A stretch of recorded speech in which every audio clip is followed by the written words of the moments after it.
Hoje você é meu convidado para uma conversa triste, uma conversa doída, uma conversa que, infelizmente, precisa ser realizada com o promotor de justiça Marcos Cac, responsável pelo caso Henri Borel, o menino que foi assassinado e que existem abundantes provas de que os assassinos estavam dentro da própria casa dele e a mãe compactuando com o padrasto, vereador Dr. Jairinho. Menorá na TV, entrando no ar neste momento. Meu irmão, olha só, antes da gente falar sobre o caso Henri Borel, que é o caso que você, nesse momento, está trabalhando em cima dele, já apresentou teu relatório, apresentou tua denúncia, eu quero conversar com você desde que você queira. Nós não combinamos isso, você não é obrigado, porque não é o teu assunto nesse momento, sobre a operação que aconteceu ontem no Jacarezinho. Você topa falar disso um pouquinho? Podemos, aqui a gente faz um pinga-fogo, a gente fala sobre qualquer negócio. E eu queria pedir a você que falasse livremente sobre essa questão. Mas antes me diga, como é que você está se sentindo nesse momento, na pior crise que nós já enfrentamos nas nossas vidas, que é essa crise sanitária, que infelizmente prende as pessoas em casa, não permite que as pessoas trabalhem direito, que cria uma confusão enorme na nossa sociedade. Como é que você está se sentindo, meu irmão? Então, graças a Deus, todos aqui estamos bem. Eu tomei a primeira dose da vacina agora na sexta-feira. Tive uma reação de leve a moderada. Essa vacina ela é uma pancadinha. É mas, Pfizer? graças a Deus, eu tomei a da AstraZeneca. AstraZeneca. Essa dá alteração em todo mundo, cara. E isso é bom, porque quando você tem a reação, o teu anticorpo está reagindo. O que os especialistas dizem é exatamente isso, né? Quando você tem algum tipo de reação, é porque o organismo está lutando aí contra o vírus e está mostrando que a vacina fez o primeiro efeito. Isso. E é um momento assim, delicado, né? Para toda a humanidade. Acho que a gente vai para lá de um ano que está tudo parado, que o mundo parou e que nada funciona na sua plenitude. Eu acho que muitos empregos foram perdidos, muitas indústrias, muitos comércios deixaram de existir. O centro do Rio de Janeiro completamente assoreado. Você passa ali pelo centro, você vê absolutamente tudo fechado. Eu não sei se o centro do Rio de Janeiro ainda vai ter jeito. Eu que trabalho lá no centro há mais de 30 anos. Agora, recentemente, eu fui removido para a Barra, né? Para a comarca aqui da Barra. Mas trabalhei minha vida inteira lá, desde que eu comecei a estagiar, com os meus 17 anos. Entrei cedo na faculdade e a gente espera que essa vacina possa evoluir, que as pessoas possam tomar, que venha a imunidade, né, prometida, e que a gente possa retomar a nossa vida na plenitude.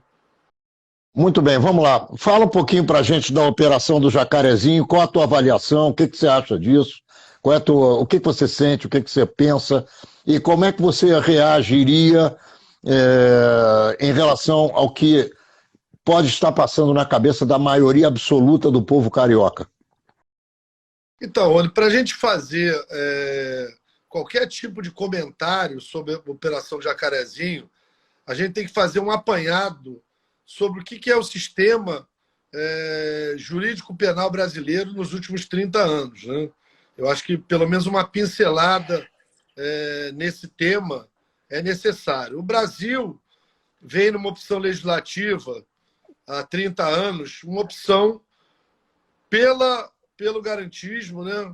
Pela garantia dos direitos dos acusados, mas esquecendo total e completamente do direito das vítimas e da sociedade. Então, num primeiro momento, a gente começa com uma lei que prevê a suspensão do processo ou uma transação penal, que é um acordo que o acusado faz com a justiça para não ser processado. Depois você tem uma série de decisões judiciais vinculantes, você impede o uso de algema, que em qualquer país civilizado do mundo, né, quando lá nos Estados Unidos foram prender o governador de Chicago, ele estava sentado, né, o FBI foi lá prender ele estava sentado no sofá da sala dele, imediatamente ele vira as mãos para trás e é algemado. Isso daqui é uma segurança do agente público, né? Porque aquele policial que está trabalhando, que está no estrito cumprimento do seu dever, ele possa vir a correr um risco de sofrer um atentado por parte daquele que está sendo levado para a investigação, para prestar um depoimento ou até para o cumprimento de um mandado de prisão. Na verdade, você não coloca em risco um agente da lei que é pago pela sociedade para nos proteger. Então, o uso de algema é um uso corriqueiro e normal, né? Você pode estar falando de uma pessoa de classe média alta, mas no momento que o cara está ali preso numa patrulhinha, pode dar uma maluquice na cabeça de um sujeito desse e ele resolver partir para cima dos policiais. Então, a algema é uma proteção a quem está sendo conduzido, uma proteção aos agentes da lei. E junto com essa decisão, outras decisões... Antes de você completar, eu quero dizer que eu assino embaixo tudo que você está dizendo até agora. Concordo. Maravilha. 100% contigo. Espero que a gente continue sintonizado. Então, junto com essa decisão, vem outras decisões, a impossibilidade de leitura de determinadas peças no tribunal de júri, entendendo que essas peças seriam um argumento de autoridade, você não poder, digamos assim, valorar o silêncio do acusado num plenário de julgamento, você poder realizar um julgamento com o acusado ausente, né, foragido, e uma série de decisões beneficiando acusados no processo penal em geral, que veio dando um certo ar de toda a impunidade que a gente já tinha no Brasil, um certo ar de liberalidade ou de liberdade para cometimento de delitos. E aí, Marcos, olha só, deixa eu te interromper um minutinho aqui. Eu acabei de ler, pouquinho antes da gente começar, eu tenho olhado certas informações aqui que eu não sei se são verdadeiras ou não, mas eu queria dividir com você a minha dúvida, para me dizer, para que eu veja o que você vai me dizer, e provavelmente é uma dúvida que todos os nossos companheiros que estão nos assistindo também devem ter. O ministro Fachin, quando proibiu as atuações da polícia nas favelas durante a pandemia, ele, dentro do que ele decidiu, dentro da sentença que ele deu, ou da... Como é que eu poderia dizer isso? Dentro da... Não é sentença, mas uma decisão que ele tomou.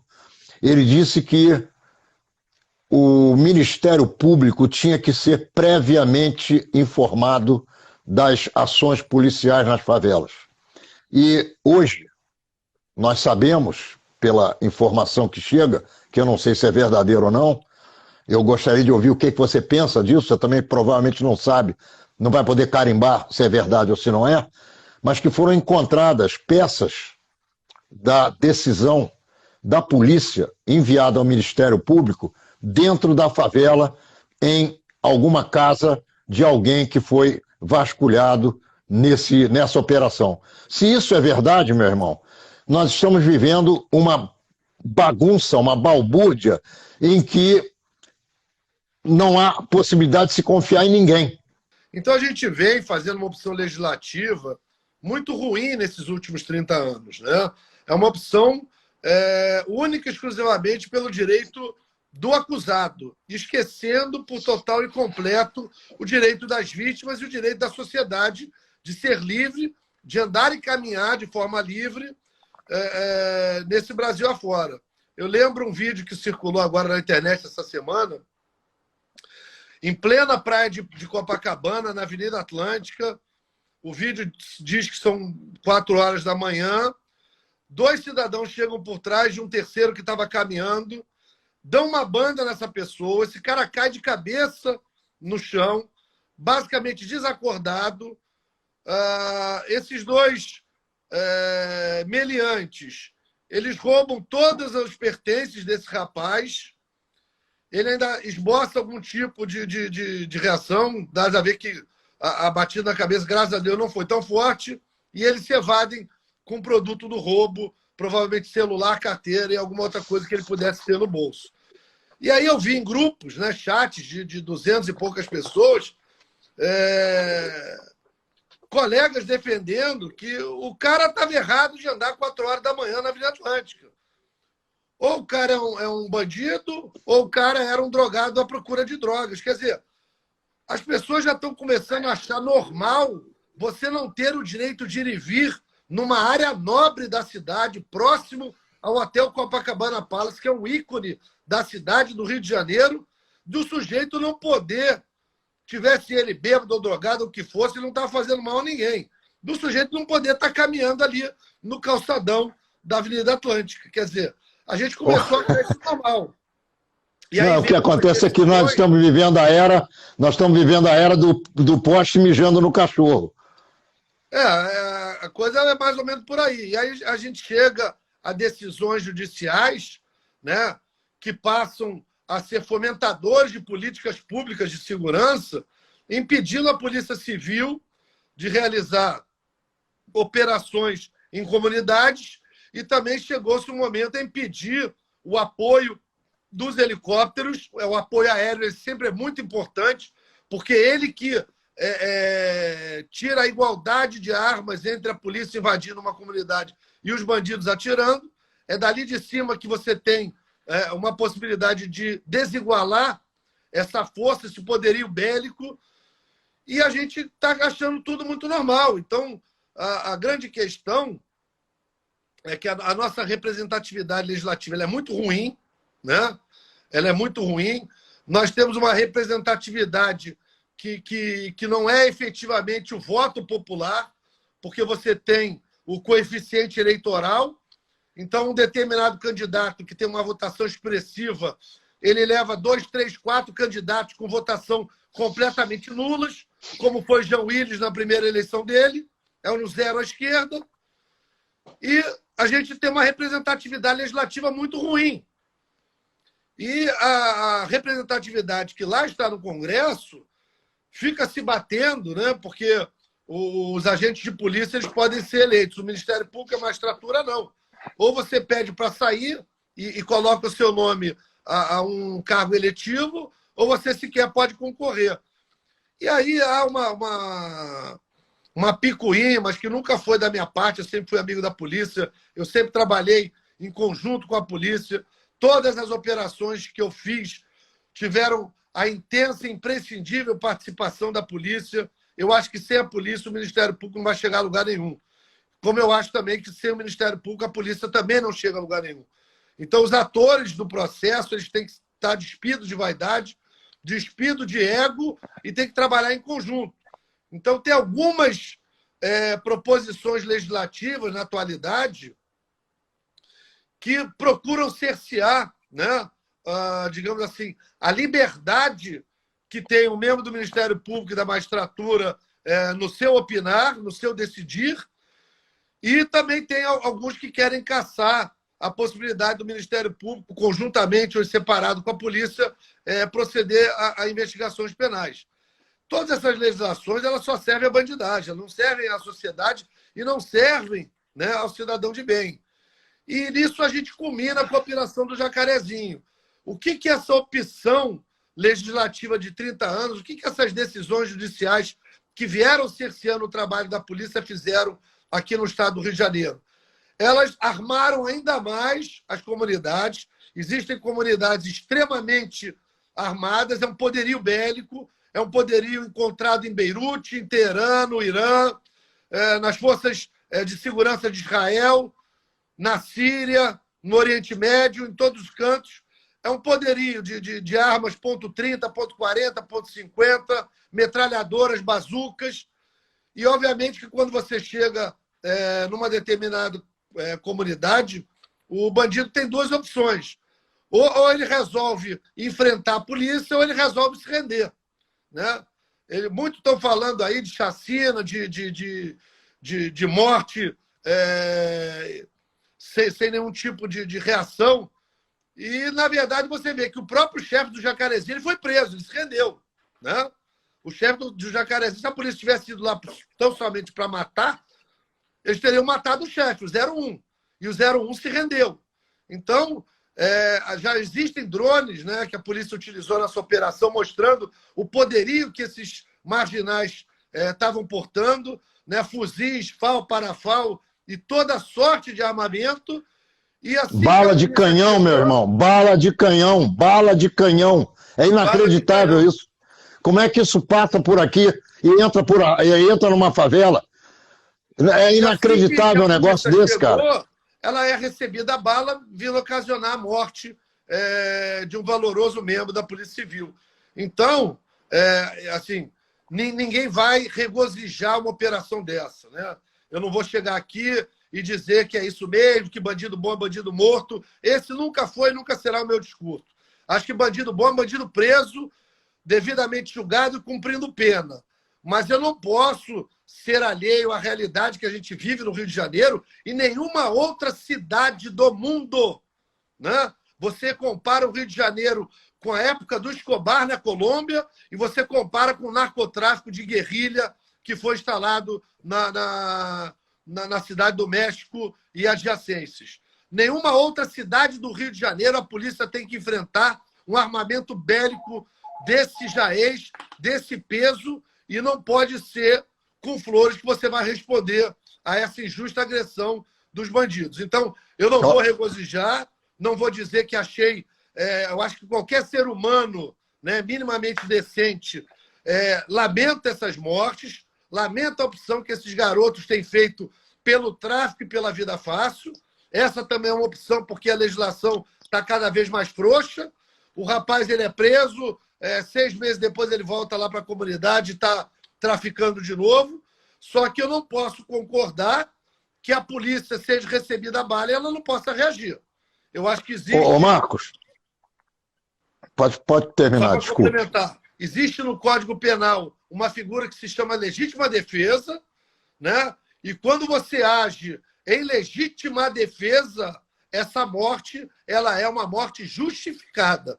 Não vou comemorar, mas vou dizer, eu acho que a nossa opção, a partir de agora, ou os bandidos se entregam ou haverá um confronto. Não vejo que esse confronto seja algo ruim, porque a última barreira entre a sociedade de bem e os bandidos é a polícia. Se a polícia cair, a sociedade vai romper com todos os malefícios que a gente tem desse rompimento. Verdade. Eu queria só, se você pudesse comentar a minha intervenção com relação à informação de que a operação iria acontecer com folhas do Ministério Público. Eu não sei se isso é verdade ou se é mentira. Eu li na internet e eu quero só dizer a você que você tem, dentre todos os nossos convidados ilustres te assistindo, o Alan Turnovski, que também está aqui, e eu tenho certeza absoluta que ele gostaria de te mandar um abraço. Ele está calado, não está se manifestando, mas ele está nos assistindo, e eu mando o abraço que ele gostaria de mandar para você. Retribuo aí, um grande chefe de polícia, um grande delegado de polícia, muito orgulho a Polícia Civil do Estado do Rio de Janeiro e a nossa sociedade, a nossa comunidade judaica.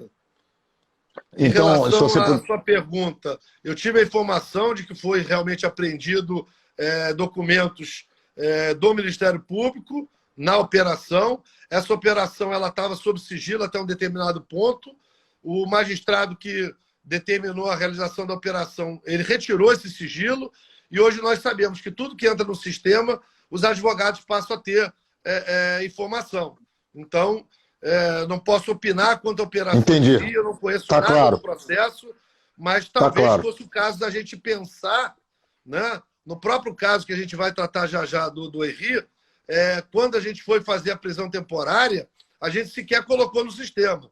A gente deixou ela fora do sistema até a prisão ser realizada. Então, talvez fosse o caso da Justiça, Ministério Público e Polícia poderem se articular e evitar com que essas peças sejam levadas ao conhecimento do público em geral, e os advogados têm acesso a isso, sem dúvida, e só disponibilizem essa peça no momento final que a operação já tivesse sido realizada. Eu acho que é um caso a se pensar e a gente aprende com os erros. Acho que se houve um erro, a gente tenta melhorar e aprender e se aprimorar daqui para frente. Ô Marcos, eu tenho acompanhado o teu trabalho já há muito tempo e eu tenho realmente só palavras elogiosas à maneira como você opera a tua obrigação e o teu juramento aí no Ministério Público. Eu quero dizer a você que você está de parabéns. Você é uma garantia de que vagabundo vai ser acusado e de que gente honesta vai ter a sua absolvição pedida ou a sua exclusão de processo, como é praxe no Ministério Público, quando a pessoa não se mostra absolutamente alheia ao crime que estão imputando a ela. Então, eu quero dizer a você que você tem aqui um torcedor e alguém que acompanha o teu trabalho, que te aplaude e que gosta de ver você fazendo o que você tem que fazer, que é defendendo a sociedade. Para isso você estudou, para isso você se concursou, para isso você se profissionalizou e para isso você é pago. E eu quero te agradecer em nome da minha família o trabalho que você desenvolve. Agora eu quero perguntar a você como é que você se sentiu, vamos ao caso da nossa conversa de hoje, como é que você se sentiu objetivamente diante desse absurdo que é, mais uma vez, um poste mijando no cachorro.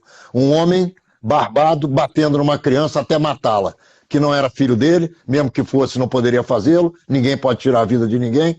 Um psicopata, provavelmente, mas que deve cumprir pena, porque é um criminoso. Isso é o que está aparecendo a mim como alguém que lê notícias de jornal. Você ontem terminou o teu trabalho e entregou, eu quero saber o quê? Um pedido de absolvição, uma denúncia, o que você fez? Eu queria só complementar essa questão do jacaré, para te dar por encerrado esse assunto. Por favor, por favor. Claro. A gente não pode esquecer que, sob o jugo dos traficantes, dos narcoterroristas dentro dessas favelas, a sociedade civil que ali reside, ela sofre horrores. Né? Meninas têm os cabelos cortados, meninas são estupradas, pessoas são espancadas até a morte, corpos são dilacerados, são triturados, são levados a fornos de micro-ondas. Então, não é possível que a sociedade brasileira vai fazer uma opção pelos narcoterroristas, deixando toda a sociedade à mercê desses bandidos. Né? A gente não acha que, quando você vê meia dúzia indo lá no Jacarezinho fazer passeata, eles fazem, inclusive, sob ordem do tráfico. Né? Eles não têm nem todo mundo que ali está, ou faz parte, ou é conivente, ou faz a passeata a mando do tráfico. Ou vira vítima. Tem a opção de virar vítima também, na mão deles. O tráfico de entorpecentes no estado do Rio de Janeiro está subjugado, não tem o livre direito de ir e vir também, está sujeito a olhar de forma enviesada para um traficante e ter sua vida ceifada ali no Tribunal do Tráfico. Então, a gente tem que saber, enquanto sociedade, que sociedade que a gente quer daqui para frente. A gente quer fazer uma opção pela bandidolatria, por essas ONGs de direitos humanos só dos bandidos, ou a gente quer fazer uma opção pela sociedade, pelos homens de bem, pelos pagadores de impostos. Tá certo. Eu já vi que você, assim como eu também, queremos fazer a opção pelo tipo de comportamento que o Alan Turnovski apresenta. A gente aqui defende toda operação bem feita da polícia, a gente defende que as operações tenham que ter inteligência, que elas devam trabalhar para minorar um crime que esteja acontecendo de forma reiterada, para livrar a comunidade do jugo desses traficantes e para poder melhorar um pouco a cidade do Rio de Janeiro. A gente sabe que esse trabalho é árduo, ele é muito difícil, porque o Brasil não produz quase fuzil, não produz cocaína, mas cocaína e fuzil continuam entrando na cidade do Rio de Janeiro como se fosse chuva. Então, a gente precisa realmente de um controle de fronteiras, a gente precisa de um controle de portos e aeroportos, a gente precisa asfixiar a entrada de armas e drogas nessa cidade. Senão essa cidade, daqui a 10, 20 anos, vira uma narcocidade a cargo dos narcoterroristas. E a gente não pode permitir, pelo menos enquanto a gente puder trabalhar, que isso aconteça. Tá certo. Vamos então para o nosso assunto prioritário, aquele que nos trouxe aqui hoje com você, que é a questão do trabalho que você desenvolveu com relação ao assassinato do menino Henri Borel. Então, primeiro a gente tem que parabenizar, né, mais uma vez, tanto a polícia quanto o Ministério Público ombrearam lado a lado essa investigação. Esse é um caso que se inicia na madrugada do dia 8 de março, com essa criança sendo levada ao hospital aqui na Barra da Tijuca, com o argumento de que ela teria sofrido um acidente doméstico.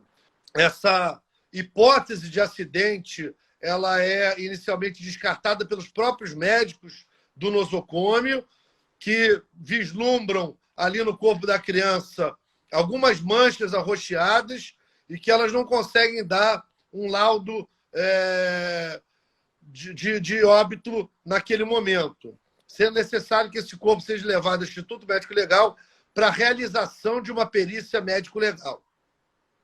Isso aí, na verdade, se chama autópsia, em bom português, né? Em bom português, isso é uma autópsia, né? Você abre o cadáver. Só para a gente entender. Para ver o que houve lá dentro. A causa da morte.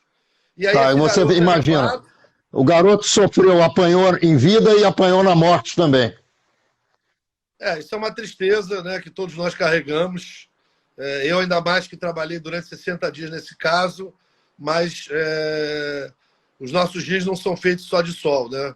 Nós temos os dias nublados e os dias de chuva, e isso daí faz, assim, nós que somos pais, nós que prezamos muito pela família, sentimos muito, né, quando um fato dessa natureza vem às nossas mãos.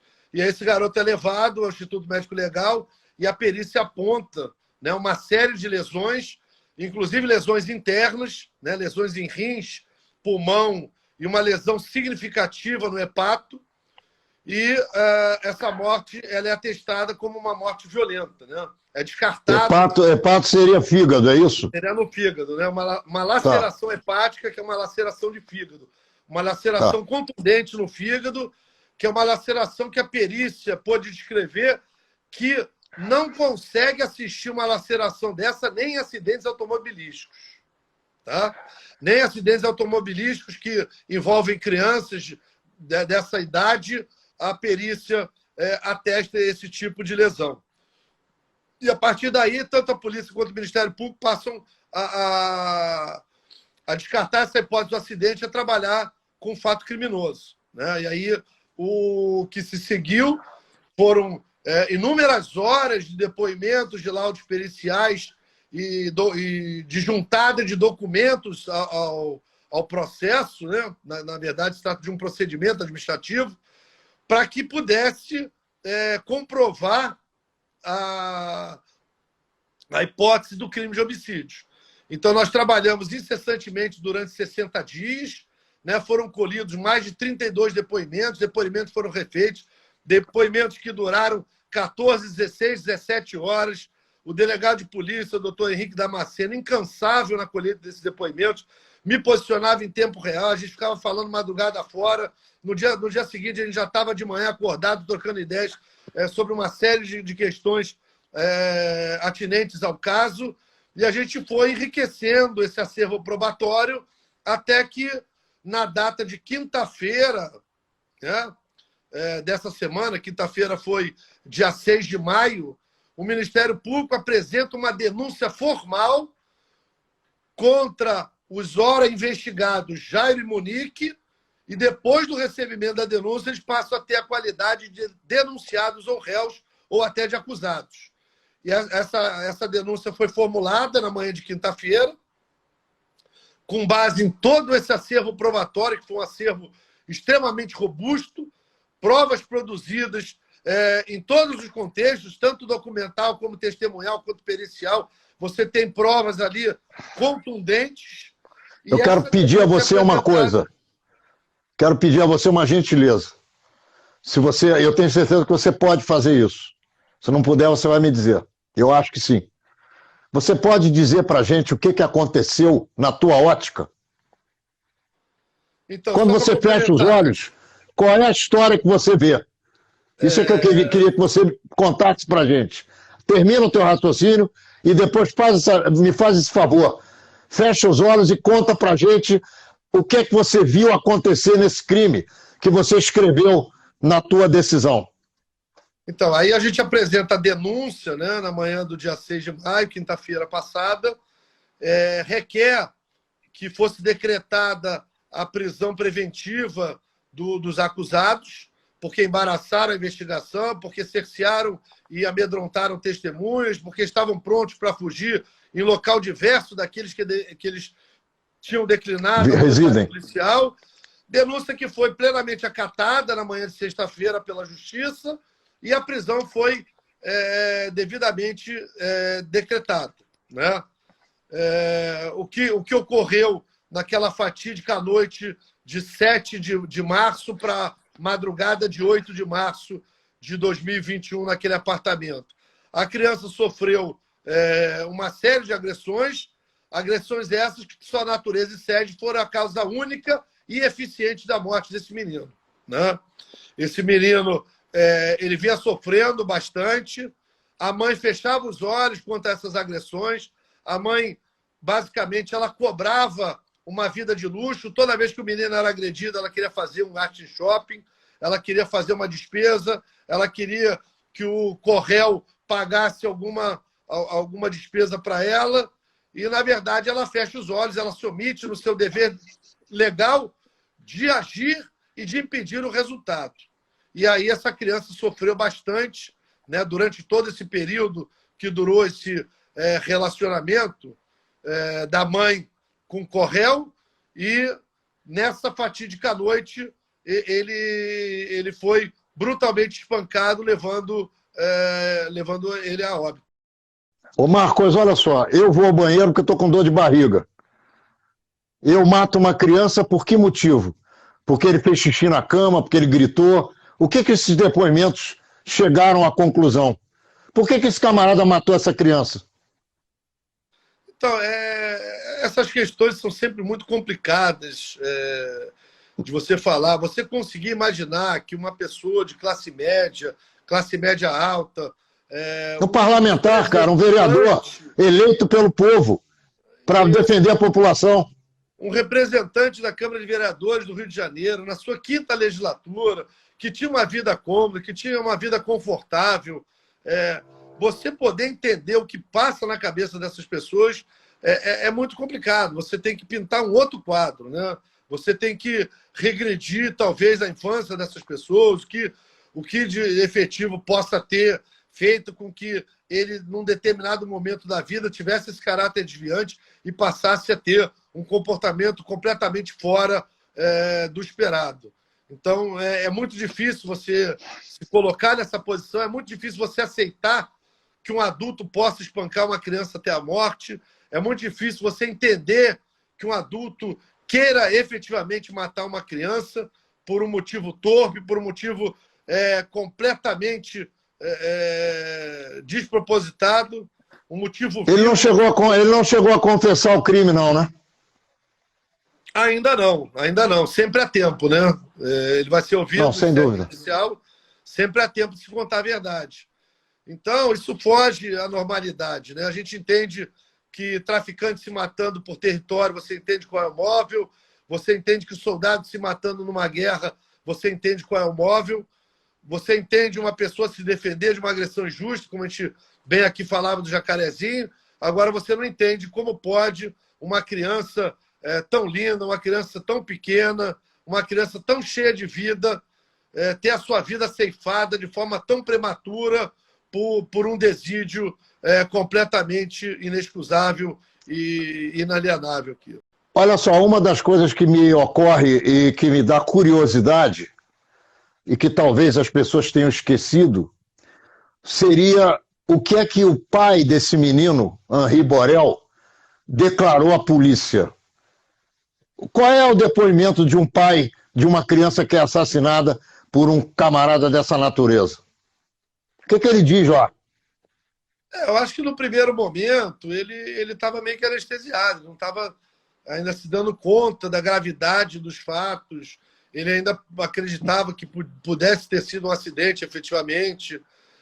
Depois a ficha caiu. Ele dá o depoimento de que a Monique nunca foi de ser subjugada por ninguém, que a Monique tinha um temperamento extremamente forte, que ela jamais aceitava qualquer tipo de intimidação. Isso está provado no processo. A defesa dela tenta trazer o fato de que ela também teria sofrido agressões, de que ela seria subjugada, que ele estaria coagindo ela. Isso daí é retórica da defesa. Eu entendo. Quando você não tem absolutamente nada para dizer, você tem que inventar uma tese defensiva. Isso faz parte do jogo. Agora, Claro. eu entendo que ela se omite em todo o tempo, ela deixa de agir tendo o dever legal de fazê-lo. E aí ela responde também pelo crime de homicídio. O que é que mais te chamou a atenção nesse caso, querido Marcos? Então, o que mais chama atenção, o que chama atenção da sociedade brasileira como um todo, né? É como uma pessoa que tem uma vida confortável, como um representante do parlamento municipal, uma pessoa que tem uma vida estável, pôde, né, chegar ao ponto de matar uma criança por um motivo vil, né? Uma criança de apenas 4 anos de idade, uma criança que, pelos vídeos que circularam pela internet, uma criança alegre, uma criança doce, uma criança que manda beijo para a avó, uma criança que faz desenho. É um sentimento assim muito difícil, né? Se por um lado você tem a chance de conduzir o caso e de realizar parte da justiça, né? Porque na verdade a gente chegou na metade do caminho, a gente ainda tem todo um deserto para percorrer, ainda existe toda uma instrução e julgamento desse caso. Por outro lado, não é um caso que ninguém ganhe, né? E o promotor do caso, ele obviamente sofre. Ele sente tanto quanto os demais membros da sociedade, porque você está ali tendo notícias de detalhes que você gostaria de não ter, você está correndo atrás desses detalhes e eu me sinto muito machucado por dentro, né? Como é que a humanidade como um todo, como é que a gente chega no momento de tanta falta de empatia entre as pessoas, com tanta falta de amor, com que as pessoas estão lidando uma com as outras. A gente precisa muito repensar essa quadra da história da humanidade, a gente precisa muito repensar o mundo que a gente quer para as próximas décadas, para o próximo século. A gente precisa começar a trabalhar o material humano, né? A gente precisa começar a ter mais empatia, mais amor, ser menos crítico, ser menos julgador do próximo, tentar conseguir entender o que move cada um nos seus erros, nos seus acertos, porque a sociedade está caminhando por uma quadra muito complicada. Eu acho que a gente precisa de mais Deus, de mais amor e de mais carinho pelo próximo. Muito bem. Querido irmão, eu quero, antes de mais nada, dizer a você que é uma honra, um prazer, uma alegria enorme ter você aqui comigo hoje, conversando sobre esse assunto que me fez chorar.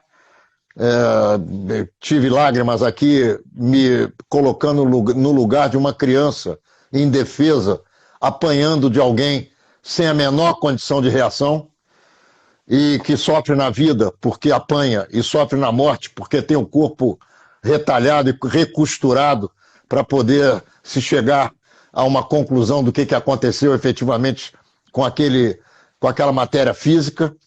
Quero dizer a você que é uma honra também ter você sempre conosco nos debates populares que nós fazemos às quartas e quintas-feiras, e quero te agradecer o carinho que você tem conosco de sempre nos atender.